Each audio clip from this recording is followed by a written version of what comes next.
Et bonjour tout le monde, c'est Émilie Benjamin. Ah non, merde, c'est pas ça. Attendez, on la refait. On dit pas de gros mots, il y a peut-être des enfants qui regardent. Bonjour tout le monde, c'est Émilie Benjamin. J'espère que tout le monde va bien. Bon, alors, après quelques semaines d'absence, on est désolé, c'est vrai qu'on est très occupé avec Benjamin. On a toujours été très occupé, mais c'est vrai qu'on a un boulot qui se rajoute. On vous l'a dit dans la dernière vidéo, c'est qu'on a tout ce qui est aménagement, tout ce qui est la location de la salle, etc. et tout. Et c'est vrai que ça nous prend plus de temps parce qu'on n'a pas forcément embauché. Alors si, on a embauché Kevin parce que celui-là, on ne vous l'a pas présenté, notre petit Kevin de compétition. On vous le présentera dans une vidéo, s'il n'est pas trop timide. Donc on a embauché Kevin qui nous aide sur tout ce qui est l'aménagement du domaine. Parce qu'en fait, Kevin c'est un paysagiste et que nous, avec Benjamin, on ne l'est pas. Mais par contre, on a tout le matériel, on a toute notre volonté. Et puis j'apprends beaucoup de choses, c'est super enrichissant pour tout ce qui est aménagement du domaine. Donc vous savez qu'on a rajouté la salle de réception la saison dernière. Elle fonctionne très bien, pour être honnête. Donc ben voilà, on continue à aménager les espaces au fur et à mesure, etc. et tout. Plus les vignes, plus de temps en temps les vidéos, plus de temps en temps je découvre ce que c'est le shooting photo, inspiration mariage. Bon, enfin bref, notre métier, en fait, il est tout le temps en évolution et c'est ce qui est super intéressant. Donc c'est pour ça cette réduction de vidéos. Voilà, c'est pas parce qu'on passe plus à vous du tout, au contraire. Et puis des fois on dit mais c'est la vidéo, vite. Et on veut pas faire de l'à peu près. Voilà. Alors, aujourd'hui me voici dans le tracteur. Ça faisait un petit moment, je l'avoue, parce que j'alterne entre la taille avec Cédric et les aménagements avec Kevin. On n'oublie pas Vincent quand même, parce que Vincent vient aussi tailler avec nous. Et de temps en temps, lui, il fait comme Benjamin, il fait soit de la pré-taille, soit il vient tailler avec nous manuellement, il la repasse.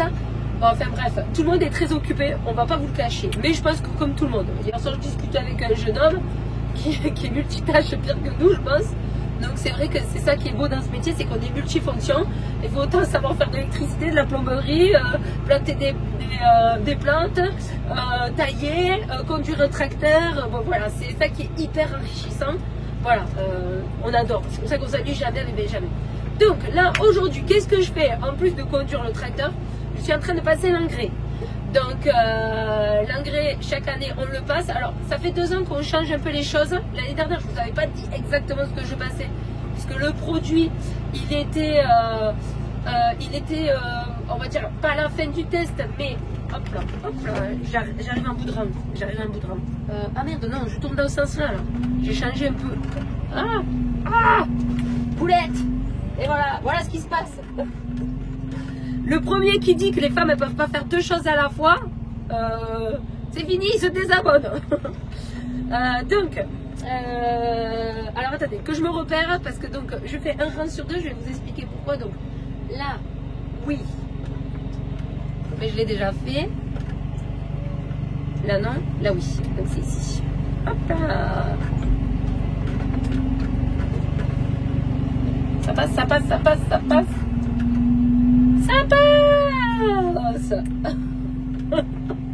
Ah mais je m'ennuie pas, même toute seule dans le tracteur, je peux vous dire.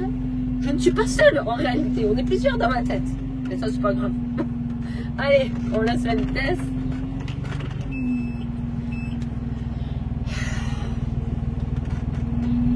On lance la vitesse et on lance l'hydraulique pour envoyer l'engrais. Donc, cette année, on continue à utiliser des organiques. C'est juste que c'est un produit qui est plus propice à mettre au printemps. C'est pour ça que, alors, il y en a, il me disent, on est en sortie d'hiver. Oui, mais on est bientôt au printemps, hein, les gars. C'est bientôt fini l'hiver.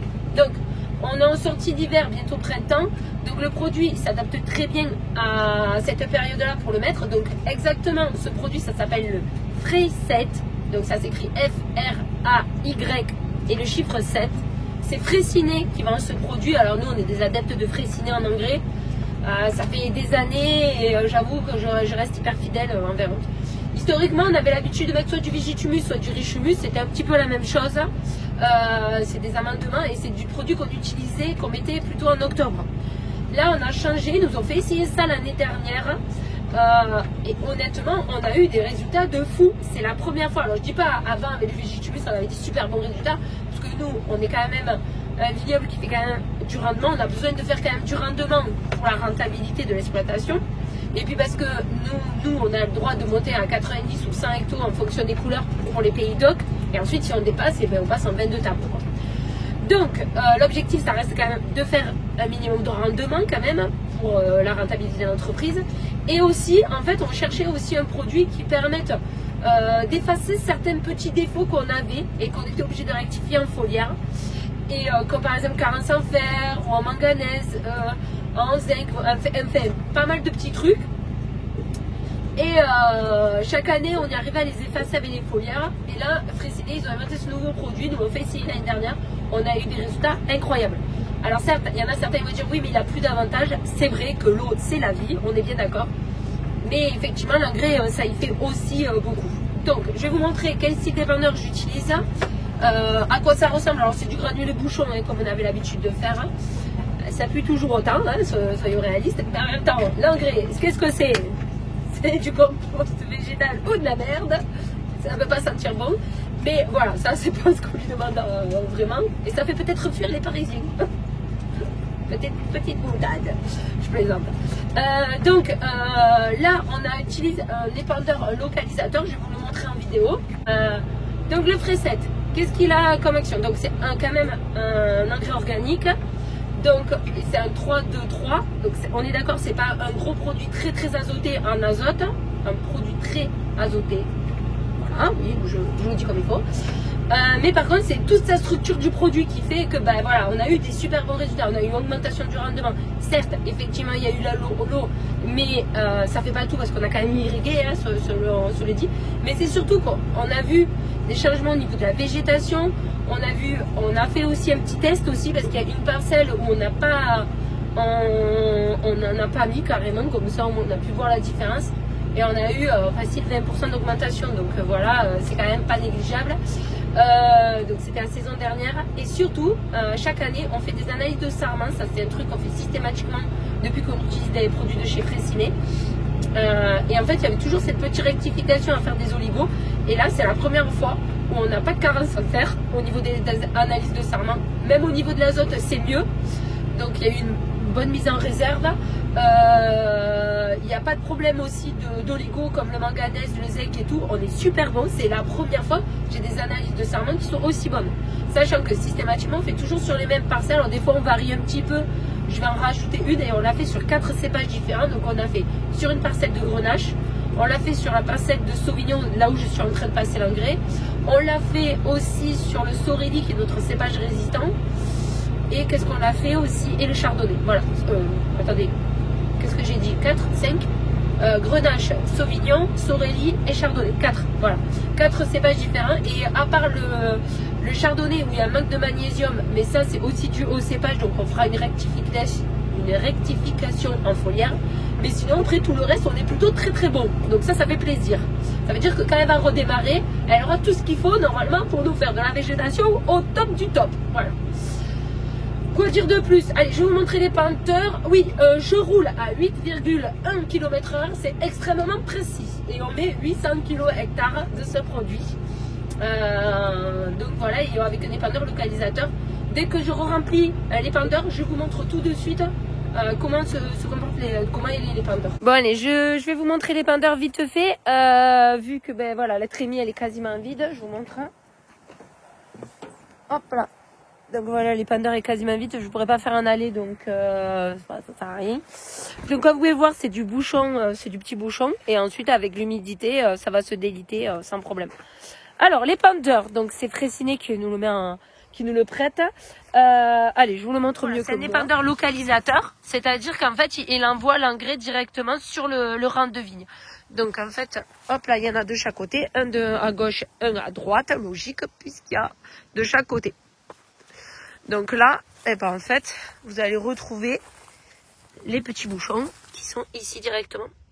Voilà, qui sont épandus le long sur le rang de vigne. Alors, pourquoi on a fait ce choix-là? Historiquement, on avait l'habitude de le faire à la volée, donc on couvrait le sol en entier.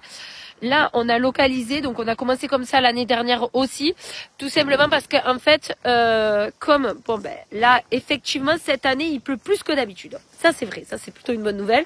C'est pour ça que les rangées sont bien vertes d'herbe. Mais sinon, historiquement, ça manquait quand même d'eau, donc on a privilégié de dire on nourrit essentiellement la souche. Puis c'est souvent là qu'il y a le goutte à goutte, donc ça aide pendant la période pour la minéralisation de l'engrais, etc. Donc c'est vrai que l'année dernière on a fait ça, on a eu des super bons résultats, donc on reconduit pour voir si effectivement ça aide bien. Alors c'est vrai qu'on a plus d'eau que d'habitude, donc on croise les doigts en général, et quand on a dans l'hiver pas mal d'eau, c'est plutôt propice au un bon redémarrage et aussi une bonne récolte, comme ça le disait. Donc voilà, on verra, on vous en dira plus avec le temps. Allez, je vais remplir la trémie, donc l'épandeur, pardon. Donc là, je vais récupérer la trémie que je mets pas loin des parcelles. Donc j'ai la chance, c'est que là j'ai un gros îlot. Enfin, j'ai un gros îlot de 55 hectares. C'est juste que j'ai des secteurs qui sont plus faciles à récupérer. Donc là, j'ai mis la trémie au milieu des parcelles de cet îlot. Et comme ça, en fait, pour aller chercher, c'est facile. Et on l'a mis en bas aussi pour que les chauffeurs des trémies, ça soit facile aussi pour eux, quoi. On passe à tout le monde quand même. Ne soyons pas égoïstes. Allez, c'est parti, on va recharger. Si je me trompe pas, je crois que je mets 1 tonne dans l'épandeur. Ouais, je crois qu'il y a 1 tonne qui rentre dans l'épandeur. Si je le charge bien.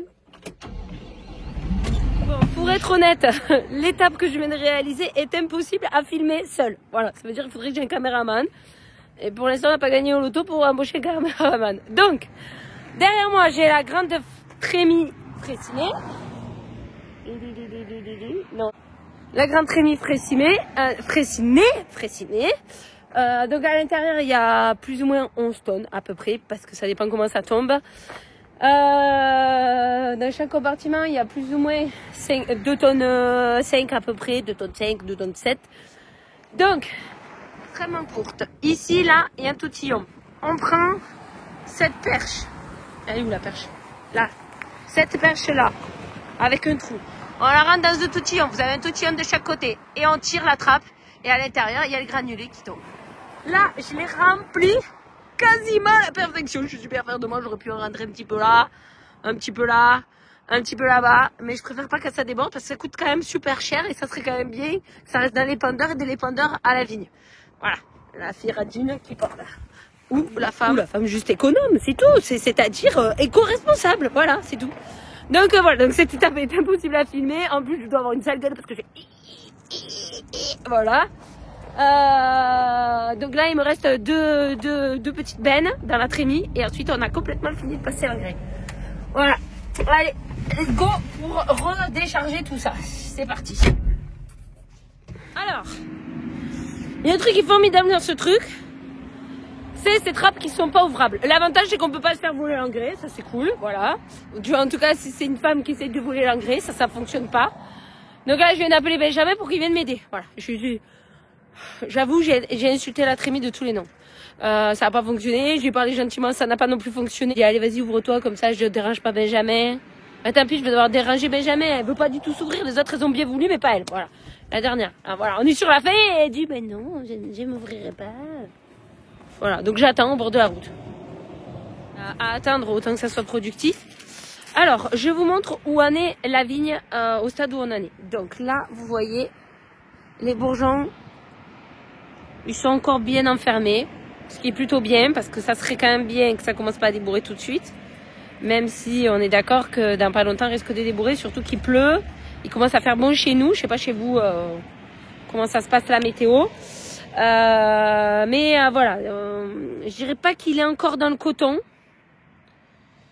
Mais voilà, on commence à les voir de plus en plus. Voilà. Donc on contrôle.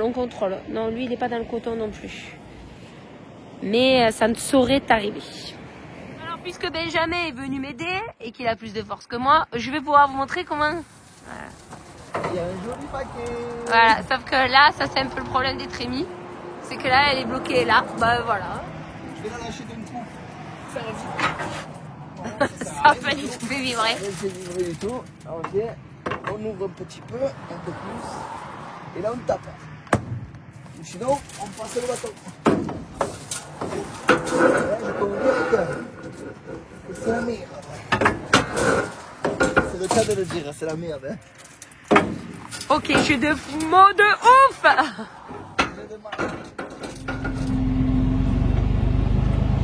Allez, bon, mais j'ai quasiment terminé les penteurs. Il reste pas grand chose, juste le temps d'un aller-retour et normalement c'est vide. Donc tout le domaine a été passé. J'avoue que Vincent en a fait pas mal. Hein. Je l'ai remplacé parce qu'il avait fini ses heures. Quoi dire de plus? Bah, en gros, c'est un truc qui se passe bien.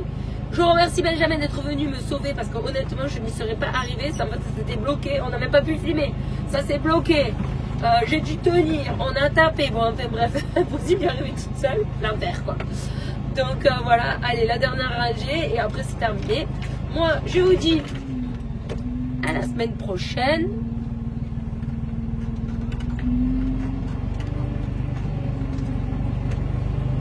Je la fais en 2 temps. Allez, moi je vous dis à la semaine prochaine et à bientôt. Bye bye à tous.